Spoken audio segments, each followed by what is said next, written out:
Welcome to Wout of the World, and you're still joining me in the beautiful country of Sri Lanka, where we're visiting holy cities, and this one will be Polonnaruwa. Let's go! The adventure of a lifetime continues, and we already saw so much of Sri Lanka in the south. Filled with stunning nature, train rides and history, but we also caught a plane to the Maldives, island hopping the ultimate paradise.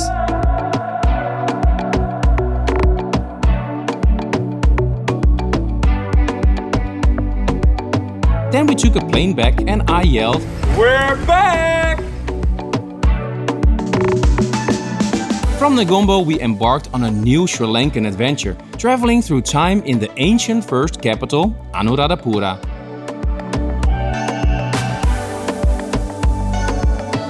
Good morning on this sunny Friday morning here in Anuradhapura. We're leaving today, heading for Polonnaruwa, the next city on our trip through the north of Sri Lanka.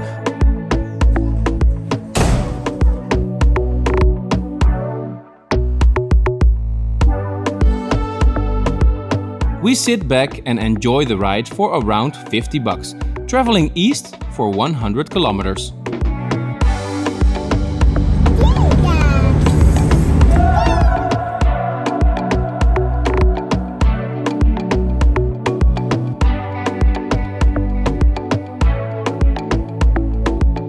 The place we're staying is a lush and quiet oasis in the countryside. Just outside of town. Let me show you around.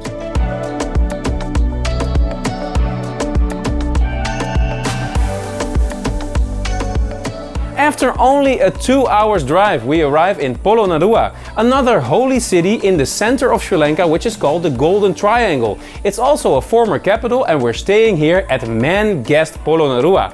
I think women are welcome too, but the name is Man Guest, I don't know why. Over there is our room, we have an incredible view, and we're here for 3 nights. I love it already. Time for some Ceylon tea. And as for the view, what did I tell you? How relaxed is this?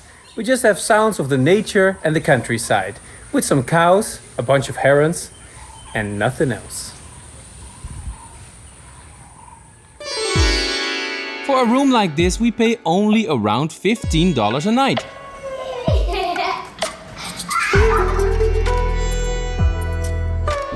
The staff is super friendly, tea and breakfast are included, and this is the epicenter for some world-class excursions.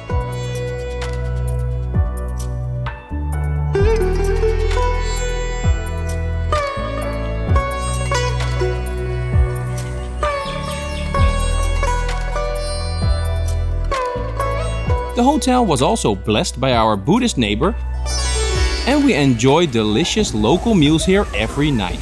Thank you.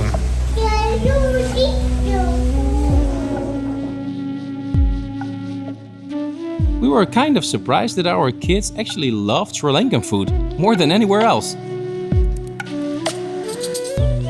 Good morning! The sun is just up in Polonnaruwa and I got a tuk-tuk for the whole day. It's gonna take me to the old city of Polonnaruwa. And because it's still early, it's not too hot yet.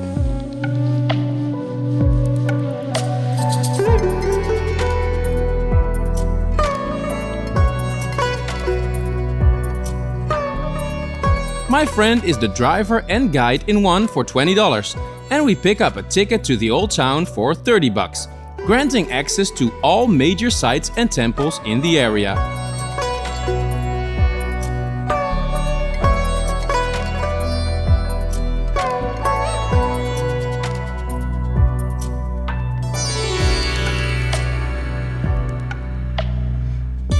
In the 12th century, the royal palace was built here in Polonnaruwa. And that glorious building once had 7 stories and 1,000 chambers. Nowadays in the ruins we can still find 55 chambers and the ruins are 3 stories high. But they're still magnificent and very well preserved. And on your own you can visit this place early in the morning because there is nobody here at all. I'm alone in the royal palace today.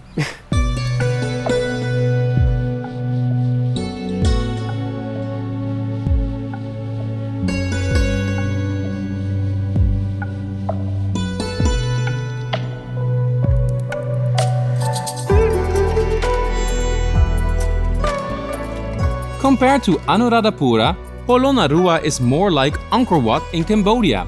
I feel like Indiana Jones exploring ruined temples right in the middle of this jungle nature, including the wild animals for that matter.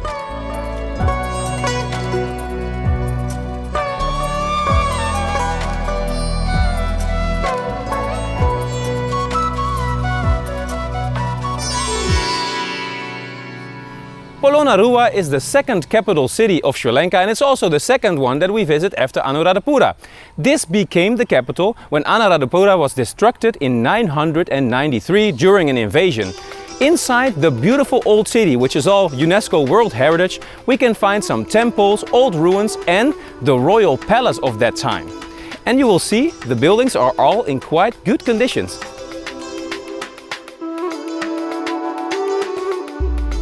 The reign of Polonnaruwa lasted only some 150 years, when the royal palace was destroyed by a fire around 1215 caused by the Kalinga Maga, invaders from South India, and you can still see the burned walls.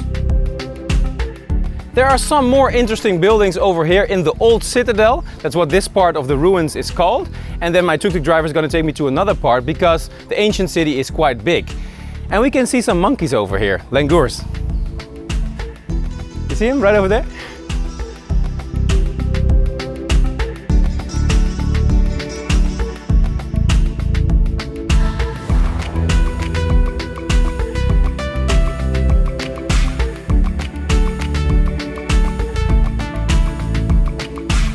We move on to the most beautifully preserved part of Polonnaruwa.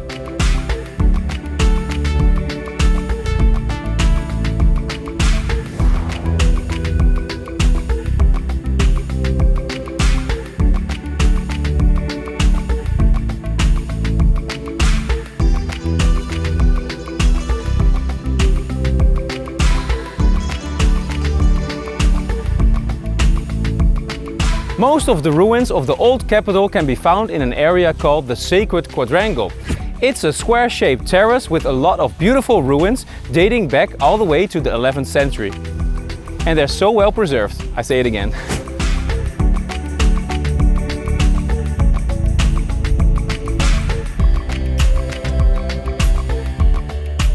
In Sri Lankan, the quadrangle is called Dalada Malua, meaning the terrace of the tooth. It's full of temples that used to protect a holy relic, the tooth of Buddha, which has now been moved to that famous temple in Kandy where we were before.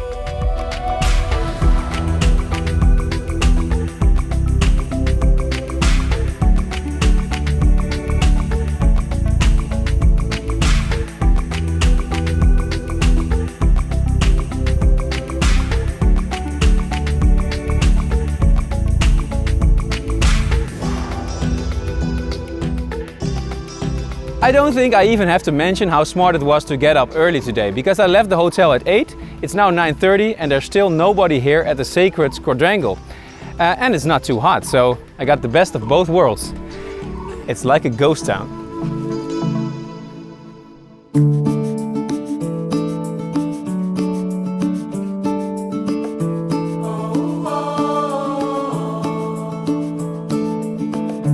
The Tuparama is the only building that still has a roof, and we can go inside to see the best remaining example of ancient Sri Lankan architecture.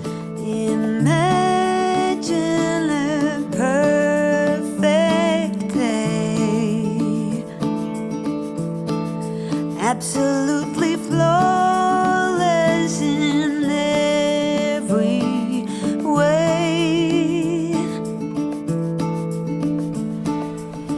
Here in the Sacred Quadrangle, it's really like taking a walk through history. I really feel in the 12th century when you see these really well-preserved buildings, for instance the Veda Dage where I'm standing now, this round building in the middle where you can walk around, these beautiful Buddha statues, between the walls, between the old streets, it really feels like you're in ancient Sri Lanka over here. Wait up, sundown, wait a while. I don't want this day to end. Wait up, sundown, wait a while before the night descends. This round stupa in the middle is where the tooth of Buddha was kept. And most of the stone decorations and details survive the city's brutal history. I thought I had searched both without and within.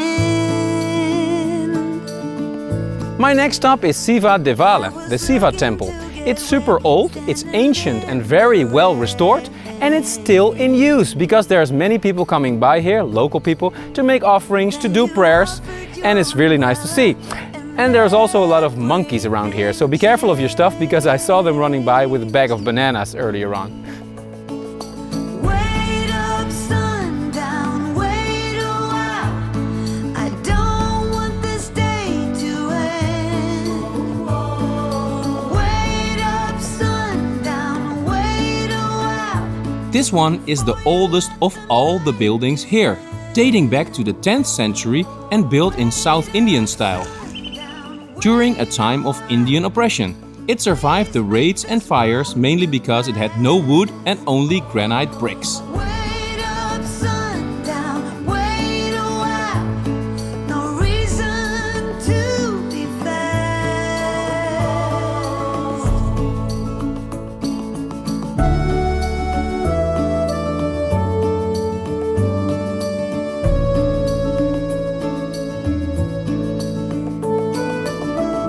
The next stop is Gal Vihara, which is the most beautifully preserved stupa of the area. Isn't she pretty? Wait up, sundown, wait a while. I don't want this day to end. Wait up, sundown. And quite near we also find the biggest stupa of the entire area, which is named Rankoth Vehera. And you haven't been in Polonnaruwa if you haven't been here, because this thing is huge. Before the night descends. Oh, wait up, sundown. Standing tall at 60 meters and a diameter of 170, this is one of the 4 big stupas in Sri Lanka. It was built for the king, resembling the one in Anuradhapura, as a symbol of the shift of power to Polonnaruwa.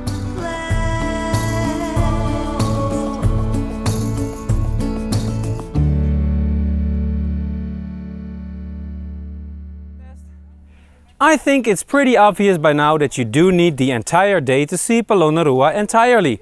The tuk-tuk has been driving all over town because scattered around the old town you will find so many ruins and temples and monuments.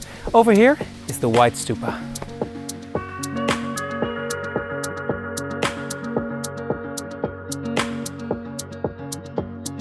Sri Vihara actually means milk stupa, because this temple still retains its original outer lime plaster layer.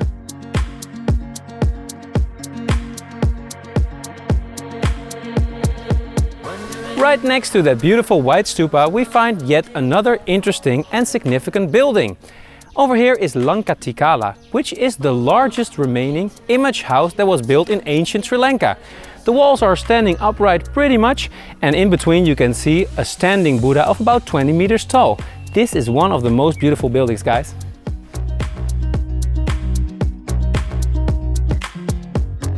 The name says it all, because Lankatilaka means Jewel of Sri Lanka.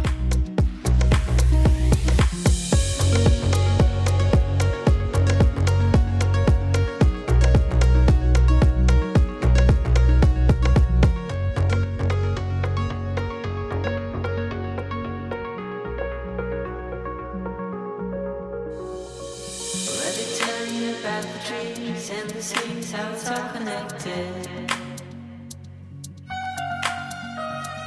The flowers and the birds and bees, the northern lights, yeah, we're all affected.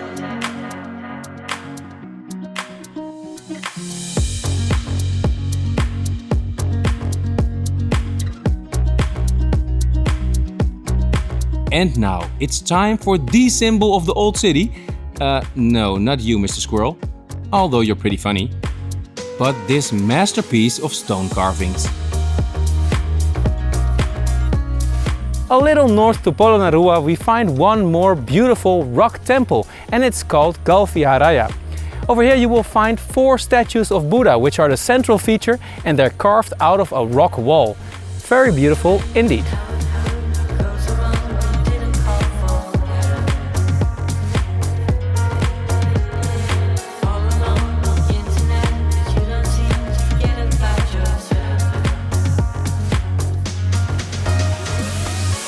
Just north of town, this place is literally called the Northern Monastery.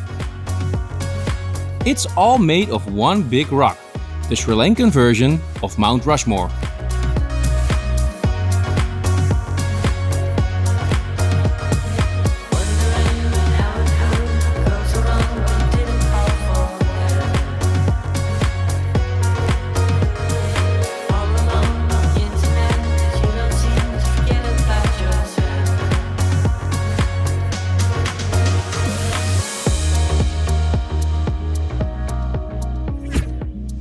An interesting fact over here. Just like in the Western world where we have the horoscopes and the star signs, they do have star signs over here related to Buddha, because they assigned a day of the week to every position of Buddha.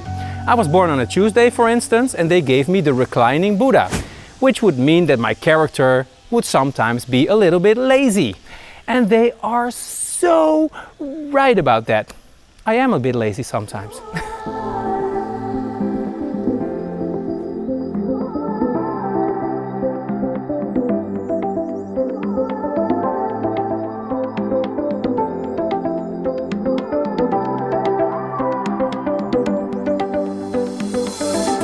Who said it was boring to go out for a day of templing here in Sri Lanka? We didn't only see temples, I saw a lot of animals too. Different kinds of monkeys, a mongoose and even a hornbill.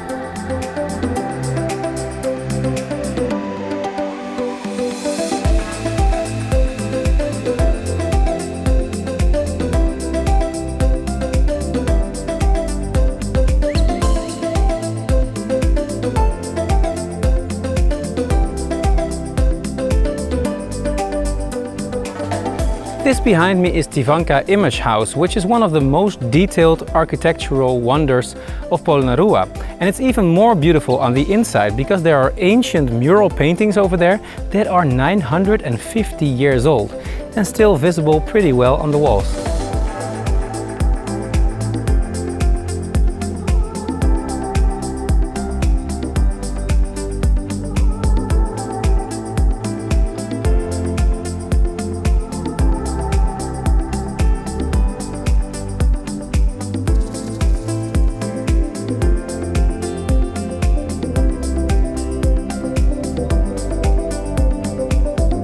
The detail both outside and inside is incredible, and the paintings tell the story of the life of Buddha.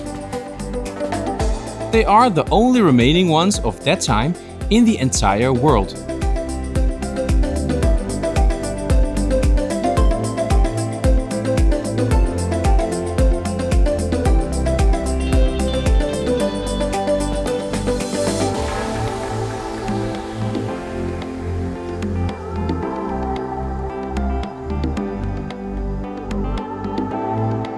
It completes my trip in the old city, and I've learned so much about Sri Lanka's history. I make my way back to the entrance and museum.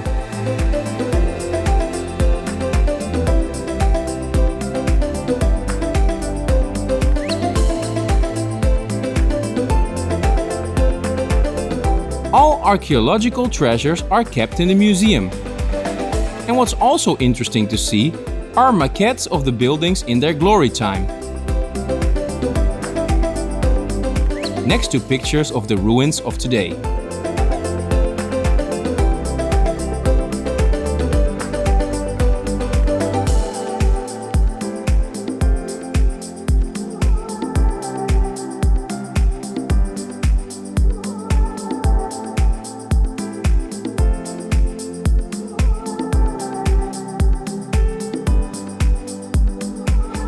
That's it for a day of templing here in Polonnaruwa. But don't go anywhere yet, because we're off to see elephants up next. We leave culture behind and go into the nature.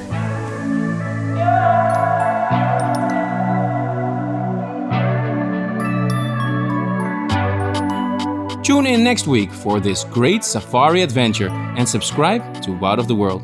Ciao!